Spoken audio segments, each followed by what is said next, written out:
Oh, this is the Cray supercomputer. Wow. Seymour Cray is the engineer, the designer who did all this. He was an amazing guy. That's why they've got his picture everywhere here. The supercomputers really weren't super from the standpoint of like we think of Superman that can do all kinds of stuff. Basically, the supercomputer was after speed. Yeah, but you know, while I admire the engineering that goes into it, really in essence it's still a calculator. You compare these machines to a cell, I would put a single E. coli bacterial cell up against anything in this room, and E. coli would come out the clear winner. In real time, it is assessing its environment, taking in raw materials, putting out waste. It's making copies of itself. But we need to recognize that what we have in living things is many orders of magnitude more sophisticated, elegant, and powerful than what clearly took genius to build. Yes.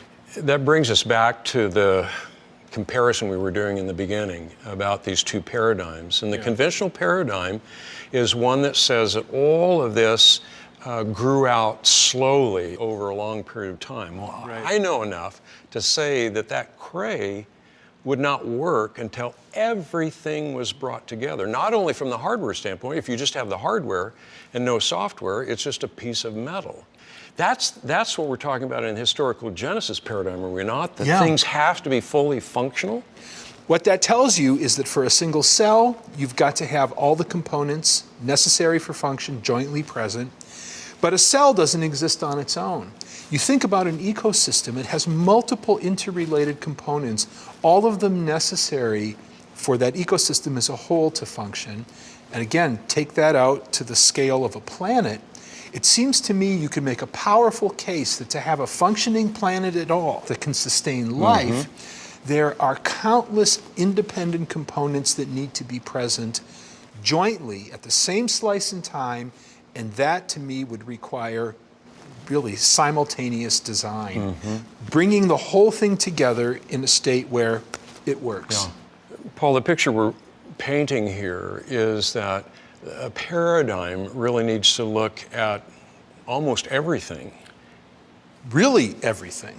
And what that means then is the task of science is to understand that engineering. Paul, it's obvious that this excites you, this whole area invigorates you. Why? Well, I think that science is a tool that God has given us to understand His world, to control it for our own benefit, and I think that it certainly does that. But really, it is the servant of our worldviews. And I'll be honest with you, if I had a single book to take with me to a desert island, it wouldn't be a biology textbook. Biology is something we do for ourselves. I cannot, for myself, come up with Psalm 23 or Psalm 104, which is really a hymn of praise to God's creative power and majesty, or the last 4 chapters of Job, where God sort of levels with Job. He says, look, you're not in the universe making business, all right? That's what I do. And Job says, all right, I shut up, So science is beautiful, it's powerful, it's filled with creativity, it's something wonderful, but it needs to take its place in the full range of human understanding as just part of what we know, just part of what we know.